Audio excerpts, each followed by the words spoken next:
बिस्मिल्लाहिर्रहमानिर्रहीम अस्सलामु अलैकुम वरहमतुल्लाहि वबरकातुहू। डियर स्टूडेंट्स, आज हम लोग अपना लेसन नंबर 39 स्टार्ट कर रहे हैं और आज हम लोग एक और टॉपिक जो कि बहुत ही इंपॉर्टेंट है शॉर्ट के पॉइंट ऑफ व्यू से भी और लॉन्ग क्वेश्चन के पॉइंट ऑफ व्यू से भी उसको हम डिस्कस करेंगे and this is about the mechanical energy. Student, आज हम लोगों ने मैकेनिकल एनर्जी को भी डिस्कस करना है और मैकेनिकल एनर्जी की जो हमारे पास टाइप्स हैं उन्हें भी फर्दर डिस्कस करना है डिटेल में। स्टार्ट करते हैं हम अपनी एनर्जी से। अगर आप अपनी प्रीवियस एनर्जी की डेफिनेशन को स्टूडेंट याद कर लें तो आपको याद होना चाहिए और एनर्जी के बारे में कि एनर्जी क्या है। तो सिंपली हम यहां पर लिख लेते हैं ability to do work.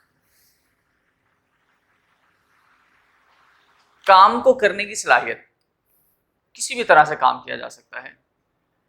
For example hammer की अगर बात की जाए, हैमर को आप लिफ्ट करते हैं तो उसमें भी एबिलिटी आ जाती है काम करने की कि वो इतनी पुश के साथ जो है वो स्ट्राइक करे फोर्स के साथ कि आपका जो नेल है वो इंसर्ट हो जाए किसी भी ऑब्जेक्ट के अंदर। इसी तरह आप अगर जो है फॉर एग्जांपल कार ड्राइव कर रहे हैं तो कार ड्राइव करते करते उसमें जब वेलोसिटी और वेलोसिटी की वजह से मोमेंटम प्रोड्यूस होता है तो आप कोलिजन के लिए भी हेल्पफुल है। ठीक है, कोलिजन के वक्त जो है वो आपके पास बहुत ज़्यादा एनर्जी है तो वो आप उसको यूटिलाइज कर सकते हैं। तो इस तरह के डिफरेंट पर्पसेस और डिफरेंट चीज़ों के अंदर हम लोग जो है वो इस एनर्जी को जो है वो यूज़ करते हैं। लेकिन जब हमने फॉर्म्स ऑफ एनर्जी की बात की थी तो हमारे पास मोस्टली तकरीबन 7 to 8 डिस्कशंस के अंदर आई थी, लेकिन उनमें से जो हमारी पहली टाइप थी स्टूडेंट वो थी मैकेनिकल एनर्जी। और अगर मैकेनिकल एनर्जी की डेफिनेशन को भी अंडरस्टैंड किया जाए या उसको भी हम यहाँ पर लिखें तो मैकेनिकल एनर्जी की डेफिनेशन के अकॉर्डिंग हमने ये बात कंक्लूड की थी कि this is the type of energy that is possessed by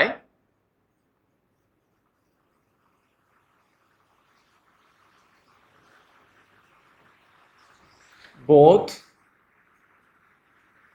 motion or its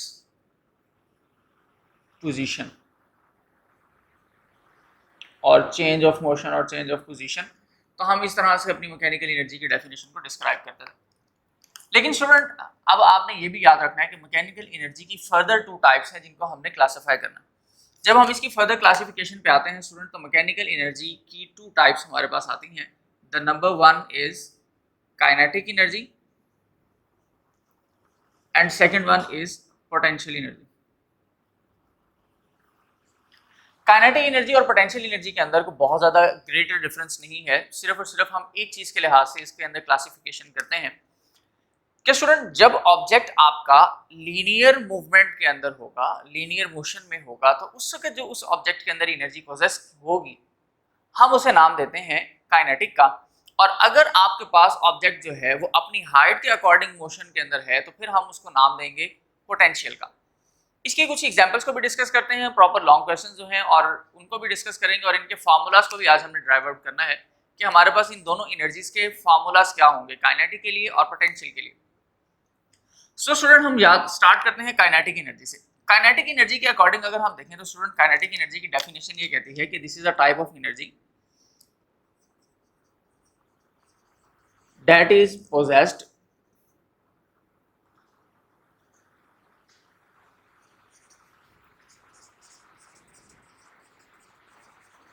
by an object or a body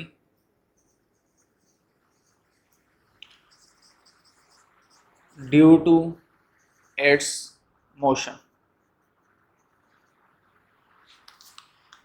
यानी ये आप याद रख लें कि अगर आपके पास एक ऑब्जेक्ट जिसका मैस m है एक हॉरिजॉन्टल सरफेस के ऊपर अपनी मूवमेंट जो है वो लेकर आता है by the help of force, external हो या इंटरनल एनर्जी हो, किसी भी वजह से जो जब ये ऑब्जेक्ट यहाँ से इस तरफ फर्दर मूव करेगा, मूव करने के बाद ए पॉइंट से बी पॉइंट तक शिफ्ट होगा तो हम यहाँ पर इसको नाम देंगे कि इस ऑब्जेक्ट के अंदर ड्यूरिंग मोशन जो एनर्जी आ चुकी थी वो काइनेटिक एनर्जी थी।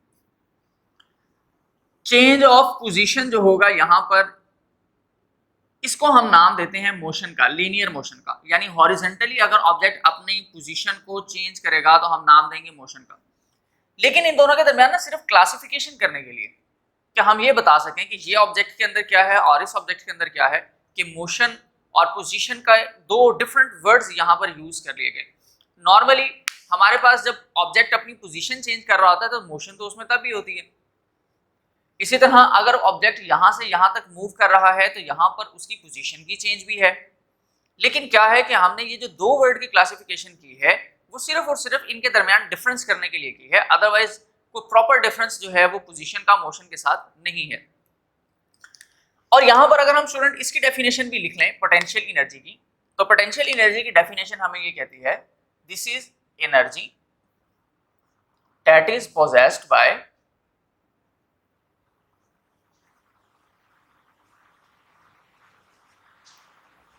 एन ऑब्जेक्ट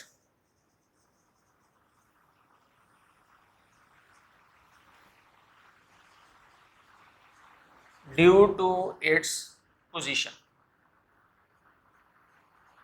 तो दोनों में सिर्फ और सिर्फ डिफरेंस करने के लिए डेफिनेशन का हमने ये वर्ड चेंज किया। अगर मोशन की वजह से कोई एनर्जी पोजेस होगी तो हम कहेंगे काइनेटिक है, अगर आपके पास पोजीशन की वजह से कोई चेंज आता है तो हम उसको नाम देंगे स्टूडेंट पोटेंशियल एनर्जी का। अच्छा, क्योंकि ये दोनों काइनेटिक और पोटेंशियल हमारे पास टाइप्स थी हमारी मैकेनिकल एनर्जी की, तो मैकेनिकल एनर्जी की ये जो दो टाइप्स थी इसके लिए हमने मैकेनिकल एनर्जी के अंदर ये बात डिस्क्राइब की थी कि energy possessed by both due to its motion और इट्स पोजीशन, यानी मोशन की वजह से भी और पोजीशन की वजह से भी अगर दोनों कंबाइन में आ जाती हैं, ये दोनों में से कोई भी हो तो हम उसको मैकेनिकल का नाम भी दे सकते हैं। इसकी एक कंक्लूजन हम और भी यहाँ से फाइंड आउट कर सकते हैं और वो ये है कि काइनेटिक एनर्जी के पास भी एबिलिटी है मैकेनिकल वर्क करने की और इसी तरह से पोटेंशियल के पास भी एबिलिटी है मैकेनिकल वर्क करने के लिए। यहां पर इसकी डायग्राम को अगर शो कर लिया जाए तो स्टूडेंट फॉर एग्जांपल आप ये अंडरस्टैंड कर लें कि आपके पास एक ट्री है और इस ट्री के ऊपर डिफरेंट एप्पल्स हैं जैसे कि न्यूटन ने कंसीडर किया था। तो फॉर एग्जांपल कोई भी एक एप्पल जो है वो यहां से आपके पास नीचे की तरफ फॉल करता है, तो स्टूडेंट अगर ये एप्पल जो है यहां से नीचे की तरफ फॉल करेगा तो क्यों फॉल करेगा student? Just because of gravitational force. Gravitational force इस ऑब्जेक्ट के पास मैस भी है तो इसका मतलब कि फोर्स लगेगी इसके वेट के अकॉर्डिंग। अब ये पॉइंट भी हमने याद रखना है। दूसरे नंबर पे हम ये कह लेते हैं कि ये हमारे पास ए पॉइंट है और ये जो हमारी हॉरिजॉन्टल सरफेस है this is the point B. तो अब ये देखें कि ऑब्जेक्ट जो है वो यहां से ट्रेवल करता करता नीचे आकर यहां पर गिरता है फॉर एग्जाम्पल। तो अब जो आपके पास ये ऑब्जेक्ट ने अपनी हाइट इसके पास ऑलरेडी थी और उसने हाइट को कवर किया, हाइट के डिस्टेंस को कवर किया, तो यहां पर इसके पास हम कहेंगे कि this is now change of position, this is vertical and this is horizontal. तो इसके लिए हमने वर्ड यूज कर लिया पोजीशन का और इसके लिए हमने वर्ड यूज कर लिया मोशन का। तो इसका मतलब ये है कि अब जब भी कोई भी चीज आपको आसानी से क्लासिफाई हो जानी चाहिए कि जब मोशन होगी हमारे पास हॉरिजॉन्टल तो कौन सी एनर्जी होगी? काइनेटिक। और अगर हमारे पास हाइट का चेंज आएगा तो फिर कौन सी एनर्जी होगी? Potential energy. इनकी एग्जांपल्स भी डिस्कस करते हैं। यहां पर अगर हमारे पास हम एग्जांपल कंसीडर कर लें कि हमारे पास एक कार है और वो अपनी पोजीशन को चेंज कर रही है फ्रॉम ए टू बी, तो यहां पर आप ये याद रखें कि हॉरिजॉन्टल मूवमेंट के दौरान कौन सी एनर्जी होगी? Yes of course kinetic energy. इसी तरह अगर आप ये देखें कि आपने हैमर लिफ्ट किया है हिट करने के लिए, तो ऑब्जेक्ट की मूवमेंट कुछ इस तरह से है अप एंड डाउन, तो ये इसकी हाइट का चेंज आ रहा है यानी चेंज ऑफ पोजीशन, तो यहां पर एनर्जी कौन सी होगी? Potential energy. इसी तरह स्टूडेंट ये भी याद रखें कि अगर आपने किसी हाइट पर वाटर को यानी कि डैम के अंदर आपने वाटर स्टोर किया है ऊपर हाइट पर, तो अब इस वक्त जो ऑब्जेक्ट की मूवमेंट है उसके अंदर अगर तो वो स्टोर्ड है पहले से ही, तो उसके अंदर काइनेटिक पोटेंशियल एनर्जी भी हो सकती है क्योंकि वो हाइट पर भी है और रुका हुआ भी है। लेकिन अगर जो है वो हम उस ऑब्जेक्ट को फ्लो करवाना शुरू कर दें एक हाइट से, तो हाइट के चेंज की वजह से उसके अंदर जो है वो पोटेंशियल एनर्जी होगी और जैसे ही वो लीनियर स्ट्राइक पर आएगा या हॉरिजॉन्टल सरफेस पर आएगा तो उसके अंदर पोटेंशियल एनर्जी आ जाएगी। तो इस तरह से डिफरेंट एनर्जीज की ये चेंजेस हैं जिनको हम लोग डिस्कस करते हैं। तो टू हमारे पास बेसिक टाइप आती है मैकेनिकल की, और मैकेनिकल एनर्जी हमेशा हमारे लिए हेल्पफुल होती है किसी भी वर्क को करने के लिए। तो स्टूडेंट यहां पर अगर हम इस चीज को भी अंडरस्टैंड कर लें कि हमारे पास काइनेटिक और पोटेंशियल का डिफरेंस क्या था, तो हमने ये आसानी से क्लासिफाई किया कि energy that is possessed by an object due to its motion is called kinetic energy and due to its position is called potential energy. तो सबसे पहले नंबर पे आपको बड़ा डिफरेंस आ गया डेफिनेशन के अकॉर्डिंग। एक्सप्लेनेशन भी हमने थोड़ी थोड़ी साथ साथ डिस्कस कर ली है। एक्सप्लेनेशन में मैंने आपके साथ ये बात शेयर कर ली कि जब भी आपके पास ऑब्जेक्ट लीनियर मूवमेंट के अंदर आता है तो इसमें हमारे पास एनर्जी आ जाती है, एबिलिटी आ जाती है वर्क करने की। फॉर एग्जांपल, अगर यहां पर आप देखें कि ऑब्जेक्ट जो है वो मूव कर रहा हो और सरफेस हमारी थोड़ी सी रफ हो स्टूडेंट, तो रफ सरफेस की वजह से हमारे पास यहां पर फ्रिक्शन क्रिएट हो जाती है। तो जब ये फ्रिक्शन क्रिएट होगी तो फ्रिक्शन तो हमारे ऑब्जेक्ट को रोकने की कोशिश करेगा, लेकिन हमारा ऑब्जेक्ट कॉन्टिन्यूअसली फ्रिक्शन के अगेंस्ट वर्क करते हुए मूव करना शुरू कर देता है। अब यहां पर चेंज क्या है कि हमारे पास या इस ऑब्जेक्ट के अंदर ऐसी एनर्जी आ चुकी थी जिसकी वजह से इसने फ्रिक्शन के अगेंस्ट वर्क किया और फ्रिक्शन को खत्म किया, और तब तक ये चलता रहा। लेकिन जैसे ही इसकी एनर्जी यूज होती चली गई और आहिस्ता आहिस्ता एनर्जी वीक होना शुरू हो गई, तो अब फ्रिक्शन की एनर्जी बढ़ गई, यानी फ्रिक्शन की वर्किंग बढ़ गई। तो जब फ्रिक्शनल फोर्स हमारे पास इंक्रीज हुई तो उसकी वजह से क्या हुआ कि फ्रिक्शनल फोर्स के इंक्रीज होने से हमारी एनर्जी कम होती चली गई और हमारा एक्सीलरेशन नेगेटिव होना शुरू हो गया, आहिस्ता आहिस्ता कम होना शुरू हो गया, जिसे हम रिटार्डेशन का नाम भी देते हैं। और फाइनली जब हमारी एनर्जी बिल्कुल खत्म हो जाती है और फ्रिक्शनल फोर्स इंक्रीज हो जाती है, तो फिर हमारे पास ऑब्जेक्ट जो है वो एक स्टॉपिंग पोजीशन पर आकर रुक जाता है, फाइनल पोजीशन पर। तो ये हमारे पास इसके अंदर थोड़ी सी इसकी एक्सप्लेनेशन आती है। पोटेंशियल एनर्जी के अंदर भी स्टूडेंट ये देखें कि हमारे पास ऑब्जेक्ट अगर ऊपर से नीचे की तरफ आ रहा है तो वेट एक्ट करेगा, ग्रेविटेशनल फोर्स एक्ट करेगी, और अगर हमने किसी ऑब्जेक्ट को नीचे से अपवर्ड मूव करवाना है तो उसमें आप ये देखें कि अगेंस्ट द ग्रेविटी मूव करवाने के लिए इस ऑब्जेक्ट के पास मैक्सिमम फोर्स या एनर्जी होनी चाहिए थी ताकि ये अगेंस्ट द ग्रेविटी वर्क कर सके। तो इसका मतलब ये था कि इसको इतनी एनर्जी चाहिए थी कि ये ग्रेविटेशनल फोर्स के इफेक्ट को कैंसिल करे और खुद ऊपर मूव करे। लेकिन कब तक?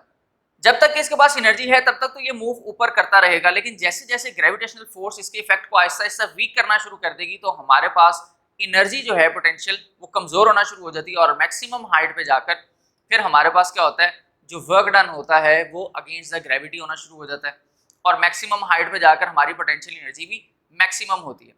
इसलिए ये भी पॉइंट्स आप यहाँ पर याद रख सकते हैं कि फॉर एग्जाम्पल इस पोजीशन पे हॉरिजॉन्टल पे हमारे पास काइनेटिक एनर्जी जो है वो ऑब्जेक्ट की मैक्सिमम है और पोटेंशियल एनर्जी लीनियर मूवमेंट के अंदर जीरो होगी।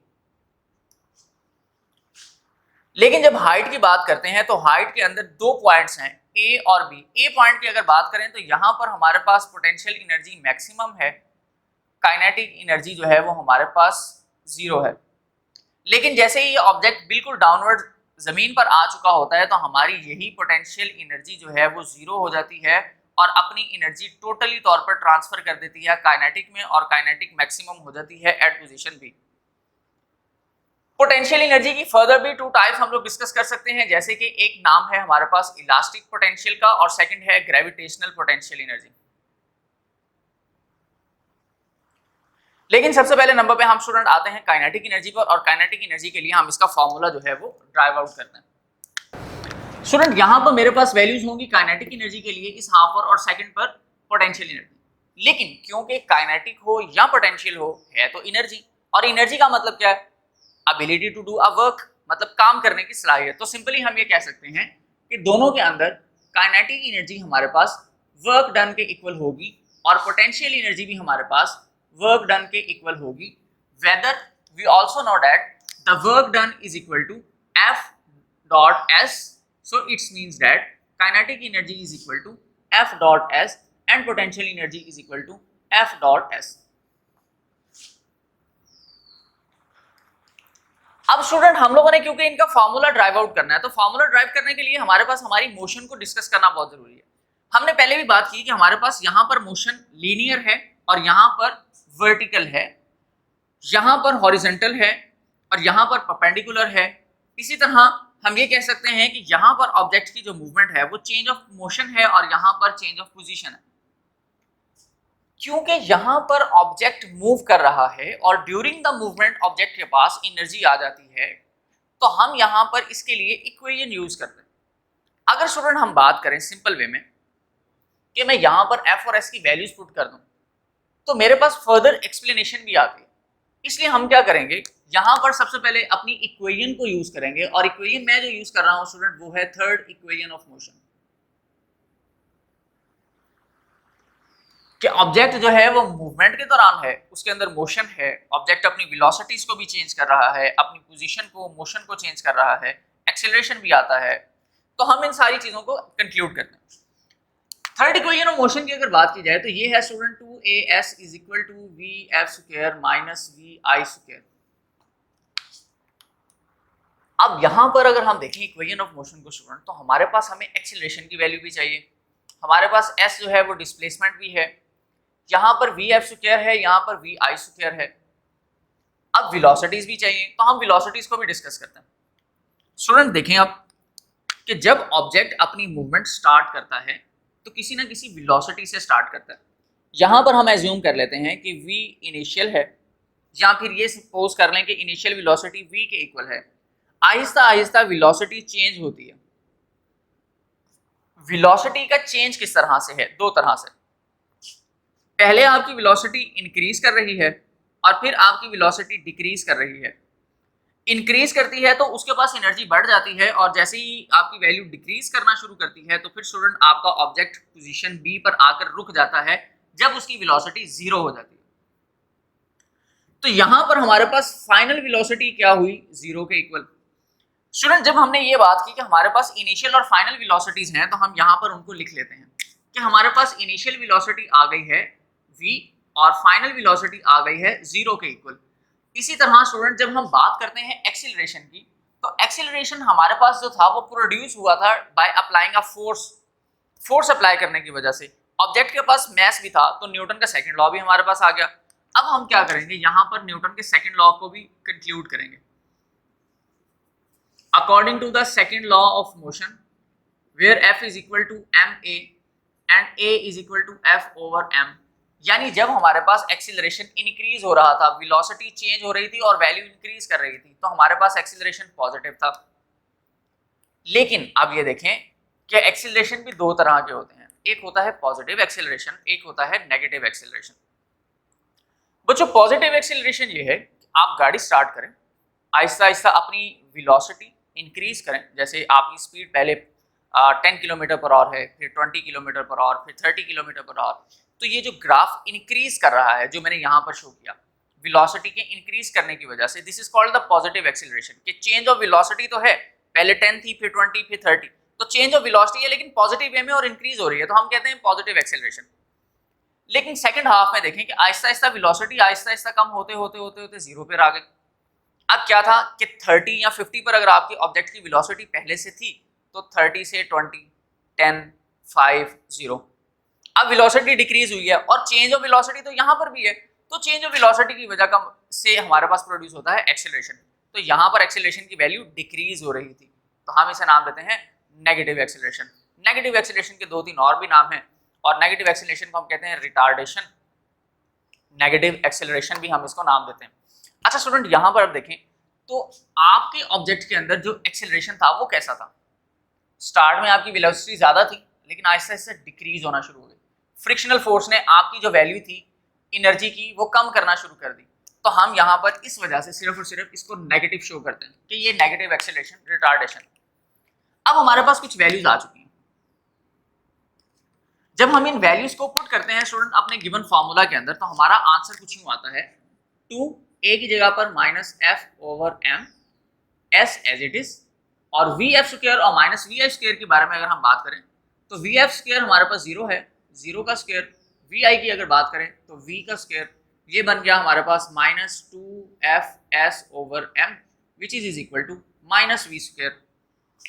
माइनस का साइन से कैंसिल।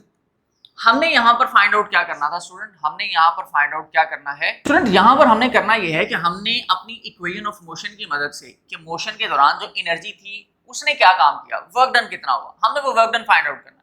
तो यहाँ पर हम देखते हैं हमारे पास कहीं पर वर्क डन है, बिल्कुल है स्टूडेंट। यहाँ देखें आपके पास f.s आ चुका है, it will show you a work. हम इस वर्क को सेपरेट करते हैं।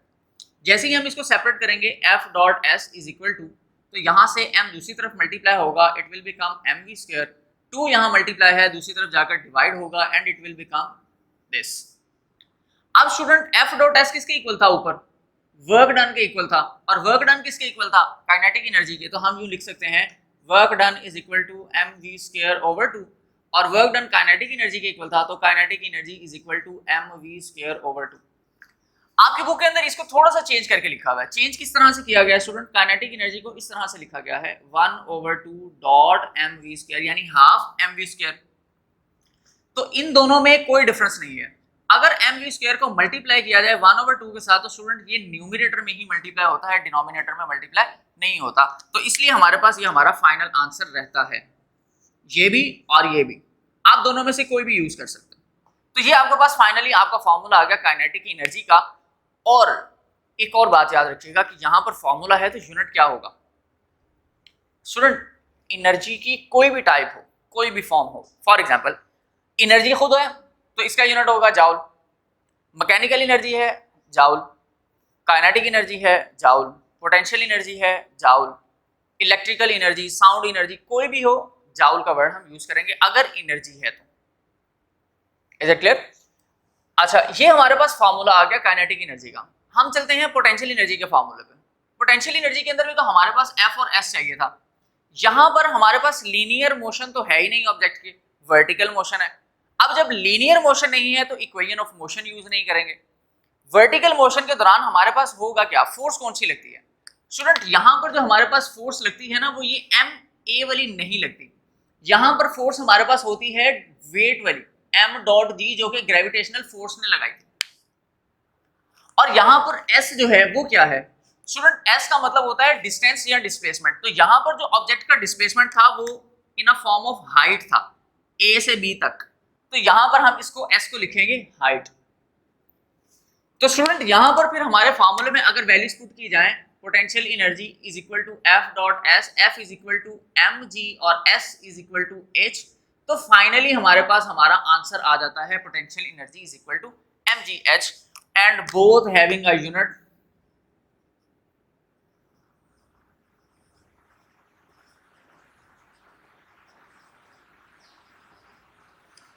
जाउल। दोनों का यूनिट क्या है स्टूडेंट? जाउल है। अब आपने इनको लिखना कैसे है स्टूडेंट? ये देखें, आपके पास जो काइनेटिक एनर्जी है ये आपके पास लॉन्ग क्वेश्चन है और पोटेंशियल जो है वो सिर्फ और सिर्फ शॉर्ट है।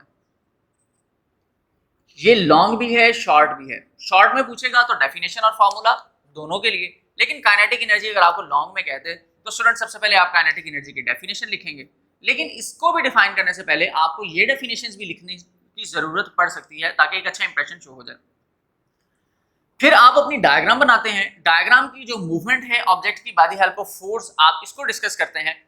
यहाँ पर आपने फोर्स अप्लाई की, ऑब्जेक्ट के पास मास था, अपना मोशन की वजह से एक्सेलरेशन प्रोड्यूस हुआ, चेंज ऑफ पोजीशन की वजह से डिस्प्लेसमेंट आया, displacement with respect to time था तो वेलोसिटी भी आ गई, स्पीड आ गई।